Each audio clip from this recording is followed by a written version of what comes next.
segundo governo de Vargas foi um período da República em que o Brasil foi governado por Getúlio Vargas de maneira democrática. Isso se deu quando ele foi eleito presidente do Brasil durante a eleição de 1950. Esse segundo governo ele ficou marcado por uma grande tensão política e social, e ele também ficou marcado por um fim trágico, o suicídio do presidente, que ocorreu em 1954. O segundo governo de Vargas foi o retorno do político gaúcho à presidência do país, após 5 anos da sua deposição. Esse governo fez parte do período da República conhecido como Quarta República. Depois que foi deposto da presidência em 1945, Getúlio Vargas apoiou o general Eurico Gaspar Dutra para ocupar o cargo. O general concorreu pelo Partido Social Democrático, PSD, e saiu vitorioso na eleição de 1945. Muitas mudanças aconteceram no país e uma nova Constituição precisou ser formada, com o fim da ditadura varguista. Vargas, por sua vez, manteve-se nos bastidores da política brasileira, angariando o apoio dos grupos políticos, para garantir o seu retorno a partir da eleição de 1950. No final de 1945, conseguiu eleger-se senador pelo PSD no estado do Rio Grande do Sul e, assim, mesmo longe da presidência, manter-se como uma figura presente na nossa política. Os 3 principais candidatos da eleição presidencial de 1950 foram Getúlio Vargas, do Partido Trabalhista Brasileiro, Cristiano Machado, do Partido Social Democrático, e Eduardo Gomes, da União Democrática Nacional.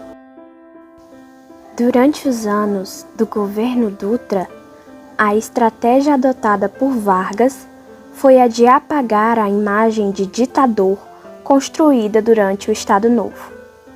Chegou inclusive a discursar no Senado defendendo os feitos de seu governo e os benefícios que trouxe para o país. Nesse período, Vargas conseguiu o apoio do governador de São Paulo, Adhemar de Barros, importante político da época que havia recentemente sido eleito. Além disso, ele conseguiu dividir o PSD e enfraquecer o candidato lançado por esse partido, Cristiano Machado. Durante a campanha, Vargas fez uso da política que ficou conhecida como trabalhismo, que é definida pelo historiador Thomas Skidmore como uma mistura de bem-estar social, atividade política da classe operária e nacionalismo econômico. Vargas também reafirmou sua postura pela industrialização do país, conforme afirma o historiador Boris Fausto. Abre aspas. Getúlio baseou sua campanha na defesa da industrialização e na necessidade de ampliar-se a legislação trabalhista. Modulou seu discurso de acordo com cada estado que percorria. No Rio de Janeiro, onde a influência comunista era real, chegou a dizer que, se fosse eleito, o povo subiria com ele os degraus do Palácio do Catete e ficaria no poder. Fecha aspas. Por fim, teve a seu favor também a pouca habilidade de seus candidatos para obter votos do eleitorado. O candidato udenista Eduardo Gomes chegou a afirmar ser contra a lei do salário mínimo, uma das medidas mais populares tomadas por Vargas. O resultado da eleição de 1950 foi o seguinte: Getúlio Vargas venceu, obtendo quase 50% dos votos. Eduardo Gomes obteve 29,7% dos votos. E Cristiano Machado, 21,5% dos votos. Existia um debate muito forte sobre a política econômica que seria aplicada no Brasil. Essas eram divididas em duas. Havia aqueles que se alinhavam a uma postura nacionalista marcada por defender a ausência de influências de grupos e de capitais estrangeiros. Já o segundo grupo defendia de uma forma bem oposta ao primeiro, com a ideia que a influência de corporações do capital estrangeiro na nossa economia era bem-vinda. Esse debate ecoava também no Exército, que além disso refletia as tensões existentes no contexto internacional, com relação ao comunismo por causa da Guerra Fria. O historiador Thomas Skidmore fala a respeito do dinheiro aplicado pela CIA em organizações brasileiras com o objetivo de difundir as doutrinas americanas no Exército.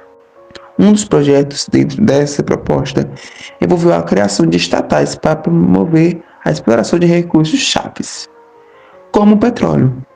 Ao propor a criação de empresas nacionais para a produção de energia elétrica e exploração do petróleo nacional, Vargas foi fortemente atacado pelos opositores. Inúmeros obstáculos foram colocados para impedir a aprovação da criação destas, Eletrobras e Petrobras. A oposição que atacava Vargas, formada majoritariamente por políticos udenistas, que tinham como argumento que as medidas nacionalistas tomadas pelo presidente eram de parte um projeto que abriria o caminho para a subversão e a revolução. E havia também algumas acusações de que ele pretendia construir uma república sindicalista no país, aos moldes do peronismo na Argentina. Essas críticas causaram grande preocupação na classe média brasileira, convencida de que a política nacionalista na economia era parte de um projeto que levaria o país à luta de classes. Os udenistas atuou constantemente para impedir a sua posse. Em 1950, chegou a acionar o Supremo Tribunal Eleitoral para que a vitória de Vargas fosse anulada, por não conseguir alcançar a maioria absoluta dos votos, que seriam mais de 50%. Carlos Lacerda, um dos nomes mais importantes desse partido, antes da eleição de 1950, ele disse, abre aspas, o senhor Getúlio Vargas, senador, não deve ser candidato à presidência. Candidato não deve ser eleito. Eleito não deve tomar posse. Empossado, devemos recorrer à revolução para impedir de governar. Fecha as aspas.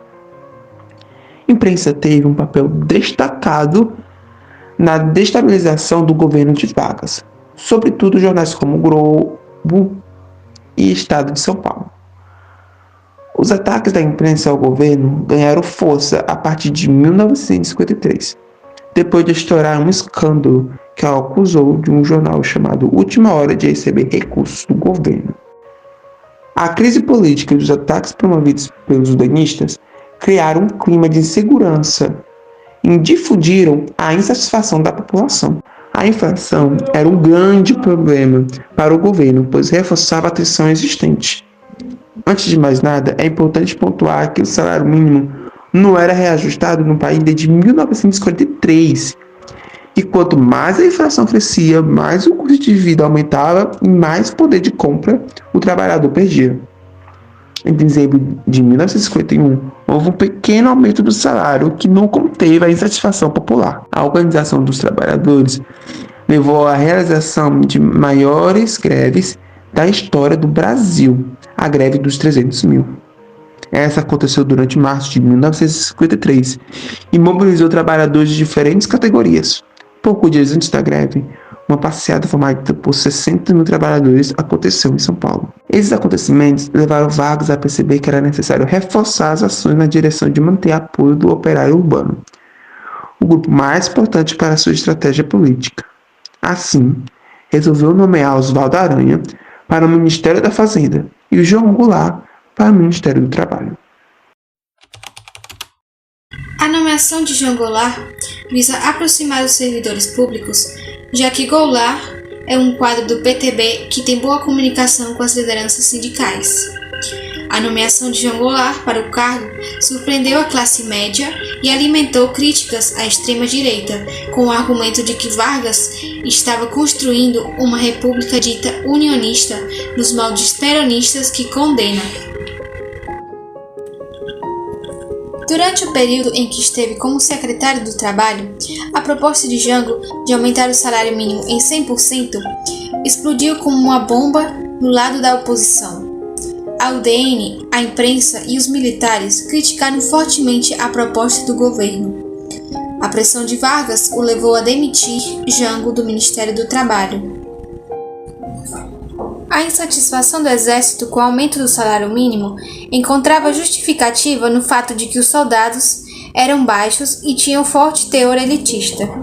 Os militares preocupavam-se com o aumento salarial, no sentido de que esse reduzia as diferenças existentes entre os trabalhadores sem qualificação e os militares com qualificação. A demissão de Jango do ministério foi um esforço de Vargas para conter a insatisfação da oposição. Além disso, o presidente colocou no Ministério da Guerra um militar abertamente anticomunista. No entanto, mesmo com a pressão da oposição, Vargas manteve-se firme e ratificou o aumento salarial em 100%. A crise política do governo de Vargas só aumentou em 1954, e as denúncias de que o presidente instalaria a República Sindicalista ganharam força. Houve até uma denúncia de que o presidente fazia parte de um esforço para implantar o Pacto ABC, um acordo de cooperação comercial entre Brasil, Argentina e Chile para enfrentar a influência americana. Esse pacto havia nascido de uma ideia de Perón, mas Vargas nunca aceitou fechar esse tipo de acordo com a Argentina. De toda forma, essas denúncias levaram à tramitação de um pedido de impeachment do presidente no começo de 1954. A tentativa de impeachment, no entanto, fracassou e Vargas seguiu na presidência. A situação de Vargas em 54 era delicada, e a cada dia que se passava, a posição do presidente enfraquecia-se. O exército conspirava abertamente contra ele, e a União Democrática Nacional, a UDN, defendia o moralismo e o antipopulismo que era figurado por Vargas na época, então agiam impiedosamente contra o seu governo. Uma série de denúncias eram realizadas pela oposição, mesmo muitas delas sendo falsas. Um dos principais líderes da UDN foi Carlos Lacerda, que fundou em 27 de dezembro de 1949 o jornal Tribuna da Imprensa, que se tornou símbolo da oposição a Vargas e plataforma para propostas udenistas, onde difundiam as denúncias falsas contra o governo de Getúlio. O atentado da Rua Toneleiro foi um acontecimento definidor para o segundo governo de Getúlio Vargas, pois, se o governo estava em crise antes desse episódio, após o ocorrido, a sua manutenção tornou-se insustentável. Esse atentado foi uma tentativa de assassinato contra o principal opositor e crítico de Getúlio Vargas, o jornalista Carlos Lacerda. O referido atentado ocorreu no dia 5 de agosto de 1954, na Rua Toneleiro, no bairro de Copacabana, no Rio de Janeiro. Lacerda, que foi uma das mais importantes e influentes personalidades brasileiras do século XX, estava voltando para casa quando relatou que foi surpreendido na altura do número 180 da Rua Toneleiro por vários tiros vindo na direção de seu carro. Faziam a sua segurança 2 oficiais da aeronáutica, um deles, Rubens Vaz, que foi ferido fatalmente, enquanto Lacerda foi atingido no pé. Esse atentado tornou-se emblemático, porque Lacerda veio a público acusando o presidente Vargas de ter ordenado a sua trama. Eu acuso um só homem pelo assassinato do major da aeronáutica e pelo tiro que me atingiu. Este homem é o presidente da República, Getúlio Vargas. A acusação de Lacerda tornou-se verossímil quando as investigações policiais apontaram para a figura de Gregório Fortunato, chefe da guarda pessoal de Getúlio. O próprio presidente, na época, ficou surpreso com o envolvimento de Fortunato no atentado. Lacerda continuou seu ataque a Vargas, trabalhando para a deposição deste, incitando a opinião pública contra o presidente. Entretanto, haviam algumas pontas soltas no caso. O prontuário médico que provava o ferimento à bala no pé de Lacerda sumiu do hospital em que o jornalista foi atendido.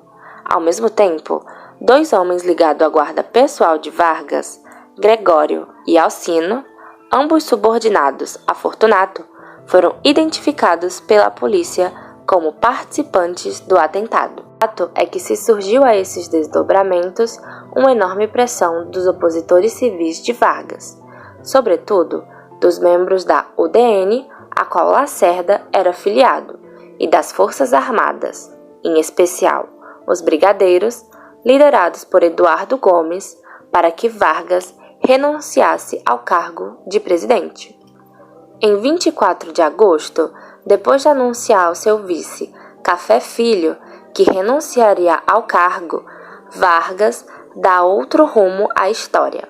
Enquanto seus opositores já comemoravam a notícia de que o presidente eleito renunciaria, Vargas, em seu gabinete, após escrever uma carta onde explicava os motivos de seu ato, desfere um tiro contra o peito que atinge seu coração.